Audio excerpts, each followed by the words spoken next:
Welcome to Legacy Conversations, a channel where we preserve military memories and history.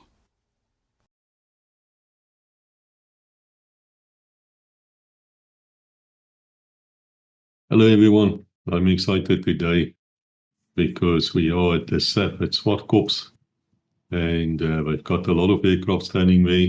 One of the most fascinating to me was a Russian or Soviet Union Hind A model. The D model is probably more famous, but the A model is already standing there. And I got Colonel Neall Ellis, known as Nellis, who flew these things, not this particular model, later models, but he flew them in Sierra Leone and other places. And he's telling us about this aircraft. But before we start, let us listen to our sponsors.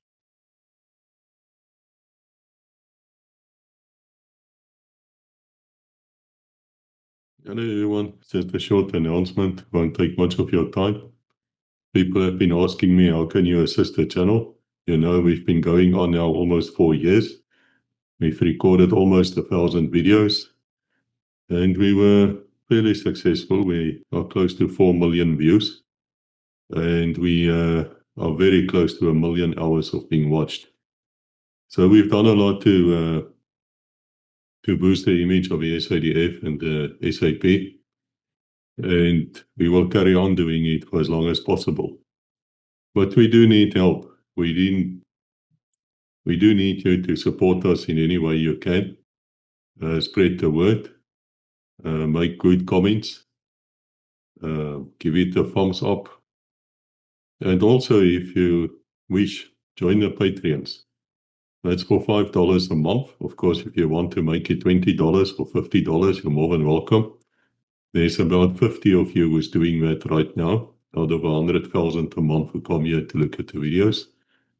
And that really assists us because that, in the first place, makes us feel good. And secondly, it pays for our Zoom. And we can also use the money if we go on a field trip or if we need new equipment. That's the one way. The other way is you can support us by buying my books, the books I wrote, or the George M. James books, which are all very, very good books, and it's books which you would be interested in. If you like legacy, you're going to like those books. So we created a brand new channel on YouTube where we discuss only the books, and thus we're leaving the legacy channel alone just to do the military stuff and police stuff and your stories.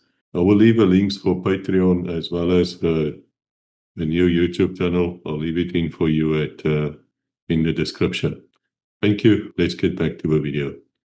Okay, my name is Neall Ellis, ex-South African Air Force pilot. I flew helicopters as well as fixed wings in the Air Force. I left South African Air Force in 1991. Went into various occupations. I decided after leaving the Air Force I wouldn't fly. But then I became working on a farm as a farm manager. And the Pumas used to fly over the farm every day. And then I said to my wife at that time, I said, I need to go back to flying. I got a call at 9 o'clock one night saying, am I available to go and fly up in Bosnia? Which I said yes. And I went into Bosnia and flew Mi-8s there.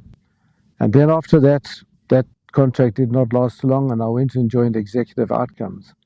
After a stint in Executive Outcomes flying Mi-17s, we ended up working for a company called Sandline in Sierra Leone after the coup, and that was 1989, around about 1987 was in a coup. Then we went back in 1998. And that is where I carried on flying Bokkie, the Mi-17, but we also started flying the Mi-24.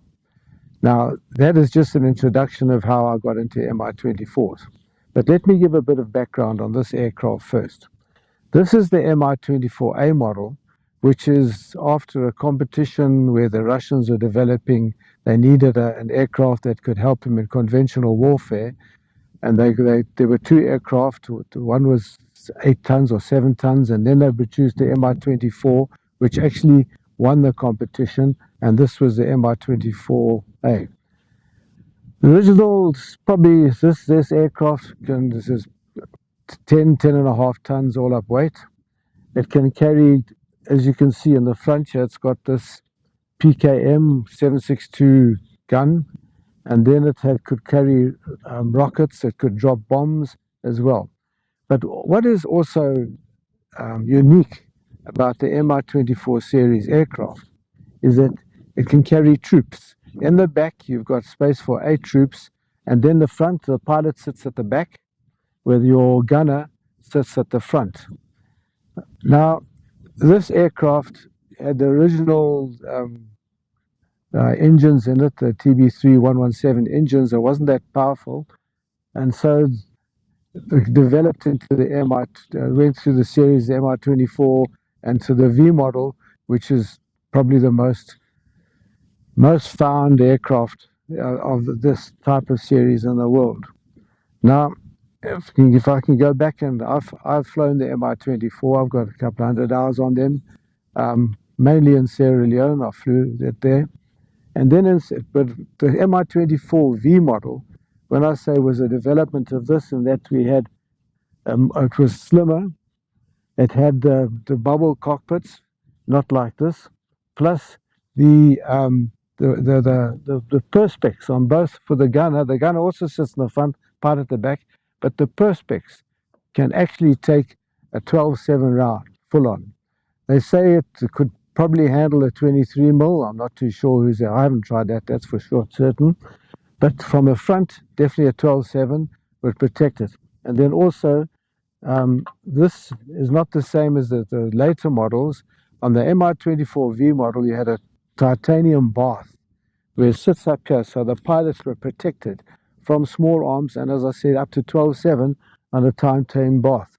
Now, a friend of mine, Carl Alberts, apparently he got, when operating in one of the contracts in Africa, a 23 mil, actually it was a 14.5, hit the side of the titanium bath, and I believe it never went through. It saved him. So 12.7 definitely, 14.5 maybe, 23 mil not too sure.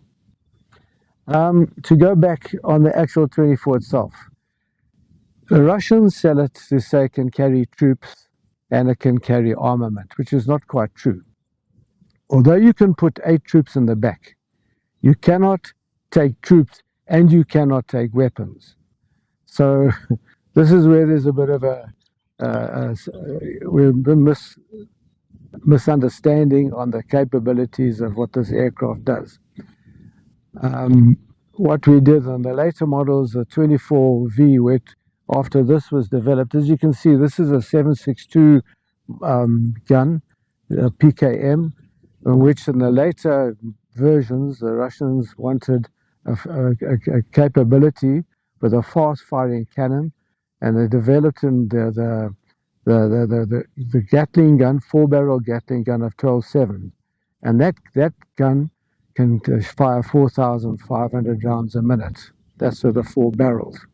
Then also put on the side, later versions on the side had 2 23 millimeter cannons, but also the standard, when you find the 24 with a Gatling gun on it, you could mount what they call a universal pod underneath the pylons, and that would have, you could put on the pylons on that universal pod, you could put the AGS-17 grenade launcher, or you could put another 4-barrel 12.7, and next to it, you could have 2 4-barrel 7.62 machine guns. So if you start multiplying 4,500, each weapon could fire 4,500 rounds a minute. So if you look at just the pods, if you have 2 pods firing at once, 4.5, that's 13, you're looking at 27,000 rounds a minute, which is a lot of lead coming down. But okay, you're not carrying enough ammunition for 1 minute, but at least, it's because when you attack a target, your target, you've only got a couple of seconds. You've got a second, and you threw the target. You're aiming proper on the sight, it's through it. So you push the button, and then, and that's it. So even if you've got 40 seconds of firepower, you can still do a lot of damage. On top of that, these pylons can carry bombs, Then on the side, as you can see there, these are sort of simulated. You can carry anti-aircraft, anti-tank missiles, a Sturm 86 anti-tank gun, which can also be used as an anti-aircraft missile. If you've got a good gunner sitting in the front, because it's wire guided, you can actually shoot down another aircraft. Going back to the crew point, as I said earlier on, the navigator, not so much the navigator, but the gunner sits in the front. On the V model, they have what they call a flexible gun, and the guy in the front, he could move around the gun that's on a turret, and the turret would sit underneath of the aircraft here, and you had if I remember correctly, it was 20 degrees up, 40 degrees down, and then 60 degrees to the side. So you had a limited amount of movement that you could do. And then the pilot, he would be sitting in the back. The pilot would be the one, the gun in the front also does the bomb aiming on those when you're doing bombing. The pilot at the back, apart from the flying and the navigation, you can put the weapon in what they called fixed mode.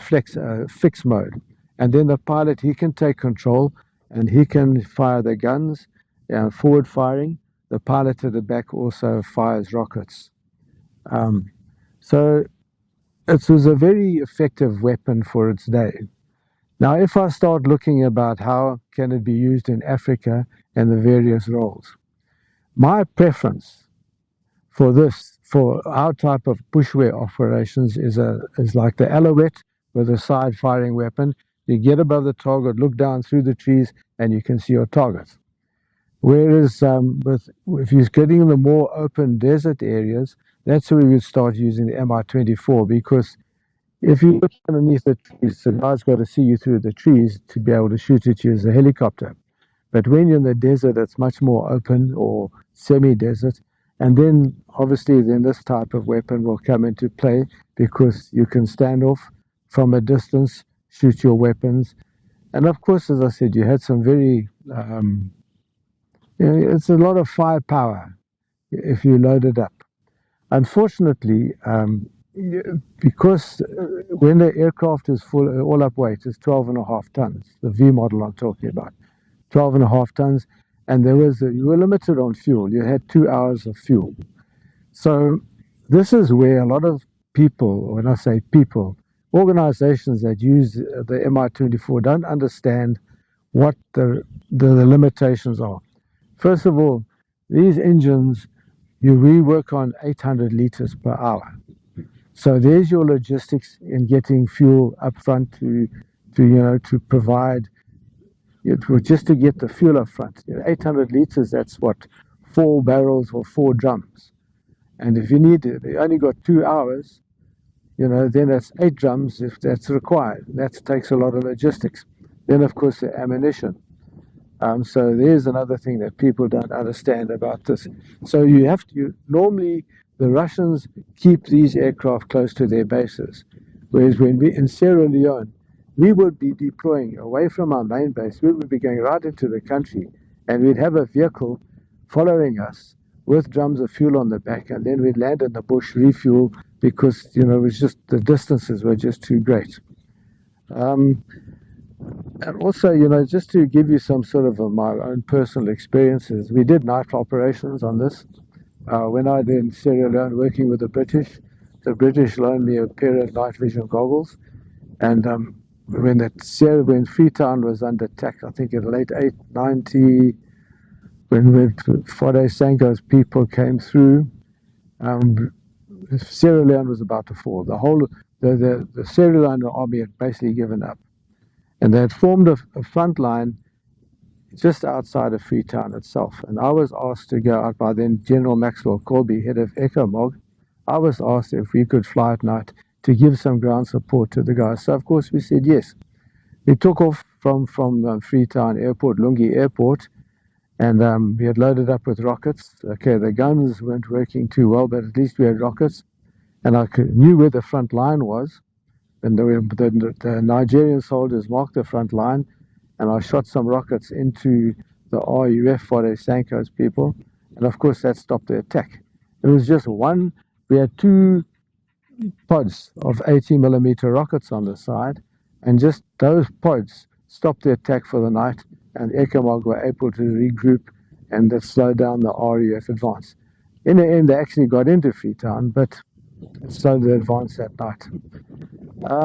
Going back to the armament, the aircraft, as I talked about rocket pods, there are two types of rockets you can use on these aircraft. There's a 57mm pod, which and then the 80mm rocket. Now the 57mm, it was a bit light. So that's why we always prefer the 80mm rocket, because it had a bigger range and a high, the explosive head could do more damage. But there's so much more you could use. You could have put a thermobaric rocket on this. You could put flesh-head rockets. It's really effective weapon system. Now the actual flying the aircraft, as I said, sitting in the back. When we started flying this aircraft, it was, as I mentioned, in Sierra Leone. And when we were given 2 aircraft. The Sierra Leone government picked up 2 aircraft. The Russians assembled them for us, and we got them together. But when we got them, all the markings in the cockpit was in Russian. Now, none of us could speak Russian. So what we got Dynatape, we got into the manual and translated it, and then we marked all the instruments one by one with Dynatape in English, so we could teach ourselves. I was with another pilot, ex-Air Force pilot called Juba Jabert. He had flown the Mi-24 in a previous stint with Executive Outcomes, so he had flown it. He had quite a good idea of how it operated and things like that. And then he taught me to fly it, but basically we were teaching ourselves how to fly this. So we were pretty effective, and we did quite a few operations together. Unfortunately, we were a little bit limited in spares, ammunition and stuff during those days. In the end, I was alone in Sierra Leone. Juba left. For some unknown reason, he had went on another task, and I was the only pilot left. And as I said, we were limited on ammunition. Then the United Nations came, and the United Nations gave us ammunition. We were very nicely supported by General Jetli, an Indian commander of the United Nations contingent at that time. So he gave us ammunition from the Indian contingent of Mi-24s. And we did quite a few operations going out there. The one operation I particularly recall was that the RAF started coming down from their bases up near Kenema, and they were coming down towards to the Nigerian position. And I was called out. I had gone and done quite a few Kazakh. The Nigerian soldiers had been wounded, and I was asked if I'd go and fetch them to bring them back to Freetown. When I landed at Kenema itself, the Nigerians said, "No, look, the RAF is coming down here, and they've kidnapped or captured, let's say kidnapped, a whole lot of civilians, particularly women and children. And they were coming down the road because they knew if I come along, they would use these civilians as human shields." So when I got there, we flew down the road. I picked up, all these rebels. There must have been a couple of hundred or something rebels coming down the road with the civilians walking in front of them. But now, unbeknown to the rebels, we had no harmonization equipment for the rocket pods. So I knew that every time I shot, I'd select one pod and just aim a little bit off, just to be on target, because I knew the rockets wouldn't come as centralized. So I went down the road, I flew down the road, put the pipper on the civilians, and I pushed the button for both rocket pods, and of course, the rocket pods diverted. In the meantime, and I'm in the dive coming towards, the rebels knew I was going to shoot. So they all bailed off into the bush, and the rockets went into the bush, missed the civilians, and there were 70 rebels killed on that, just from that one pass, 70 killed. So that was just one episode I remember. We had a couple of other times. There was a time when the RUF were based up, I can't remember the town where they based themselves up, but then they were talking to the Nigerians. Now, the night at Ecomog. Now, at Ecomog, you had an Indian commander, and then the 2IC, second in command, was a Nigerian. I can't remember his name, Garba or something. Anyway, Garba started talking to the RUF without informing Jet Li. So now we had monitoring systems, and we were monitoring the rebels, their radio conversations.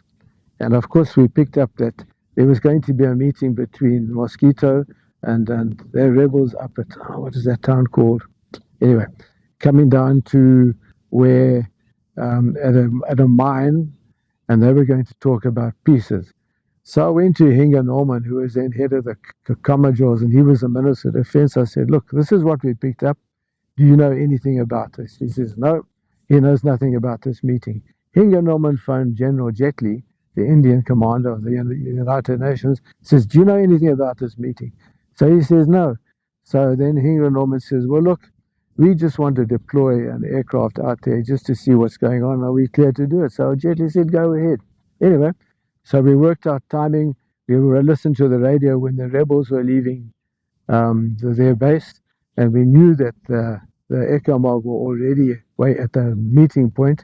So we timed it, we took off, and I flew to the position where the Ecomogs and followed the road down to where the rebels came in. And when you came around the corner, there were the rebels' convoy. So we just put the aircraft into a bank, turned around, opened up with the guns, opened up the rockets, and flattened the whole convoy. We killed a couple of them. On Mosquito, the leader, he got wounded. The meeting never materialized. Unfortunately, it was General Garba. The Nigerians, they weren't impressed. So our relationship with the Nigerian contingent of the United Nations actually fell apart. But those were quite good days. There was another time when the Chinese were coming in with their ships, and they were poaching, and poaching fish, illegal trawling.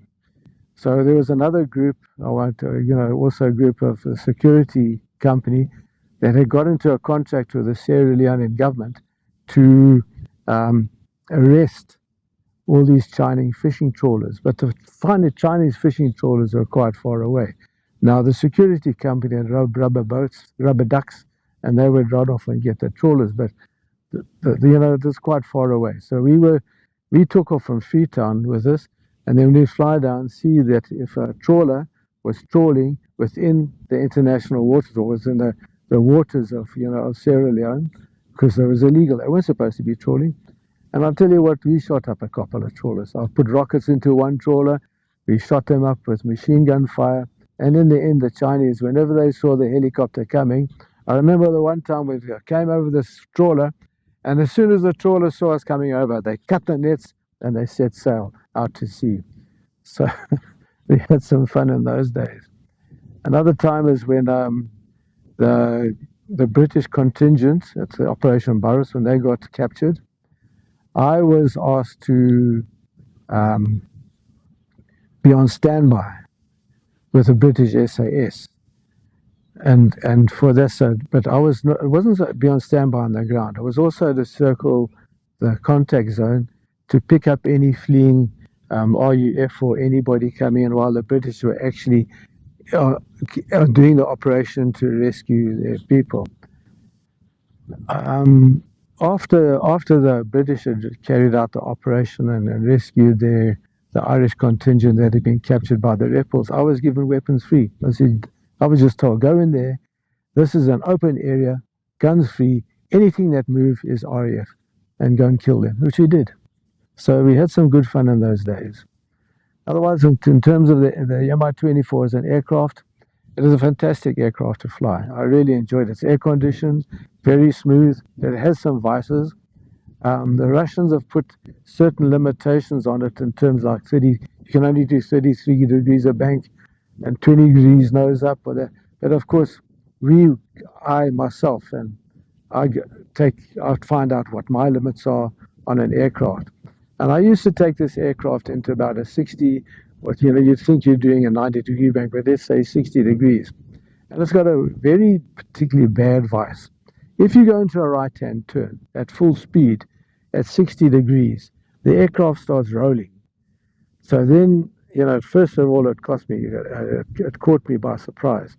So then, of course, you've got to come down on power, go completely opposite what you're told. You hit the top rudder or floor foot pedal, and then you go opposite controls to where you are to get it up. But we learned quickly.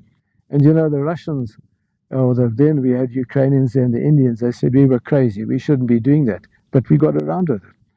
I also worked out another attack where, because of the jungle of Sierra Leone, you know, we'd be flying along and sometimes you come across either a camp or a village with RUF in it. You could see them carrying weapons, or a convoy on the road. And, you know, because of the thickness of the jungle, you couldn't just go into an orbit. So what I did is we worked out a attack profile. We fly over a village or a convoy, and then we wait 10 seconds, 30 degrees off to the bank to the right, roll out. Then we fly for 30 seconds, and then I'd pitch it up the road, come around like a sort of torque turn, and then you'd have the target below you, and then you shoot. You know, you just have to, because it's a steep dive, not the normal attack profile, you'd adjust your sights for that steep dive. And we got quite a bit of success. The Indians told us we were crazy to do that, but then I also saw them practicing that maneuver. As they said, how do I do it? Then when the quiet, when nobody's looking, we saw them practicing that maneuver. Otherwise, that's my experience with MI-24.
I'm Phil Skellen.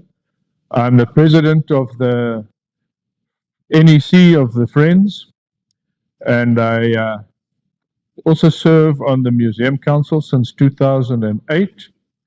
I'm also a military veteran. I served in 3 SAAF in the 70s and 80s. I am here to tell you a bit about the Friends. The Friends is an organization that is actually a force multiplier to the museum staff, and we're here to provide assistance in restoring aircraft, maintenance to the museum, and also to guide the public around the museum. We occupy the museum on a Saturday that the museum staff can have a day off and they don't need to be here. And that's what we basically do. In these functions, we identify projects and we obviously commission projects and we do them. We raise funds by various means, mainly selling beverages and food on flying days and on museum days. And that's our main source of income. We also hold regular meetings, and we get people with stories to tell around the SAAF or around aviation, and that attracts quite good crowds. And we also publish a quarterly journal, and that's mainly aimed at the SAAF history or aviation history in general. We always need like-minded people to volunteer to assist us. We give training, and we also, for school kids, we also can help them with their community projects, that we can sign forms for their community hours. And we also need any donations of old books, aviation books that are going to the library. We currently have a library project, and we need all the help we can get. We need donations, be it in kind, be it in finances, that can help us finish the projects that we take on behalf of the museum. We have a website. It's www.fsaafm.com. That stands for Friends of the SAAF Museum, obviously. And you can contact us there. On there is all the details. And you can get membership forms on the website. We also have, you can look us up on Facebook. All the branches have a Facebook presence, and that's where you can find us. Yes, we're looking forward to hosting you at our museums, and please come up and introduce yourselves, that we can give you a guided tour of all our artifacts, all the jets, all the transport aircraft, the Shackleton, and the helicopters, and so on.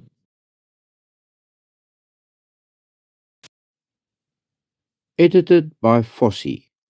If you'd like to see what he gets up to in his spare time, do please visit his own little YouTube channel, Fossey at Treasure and Treats.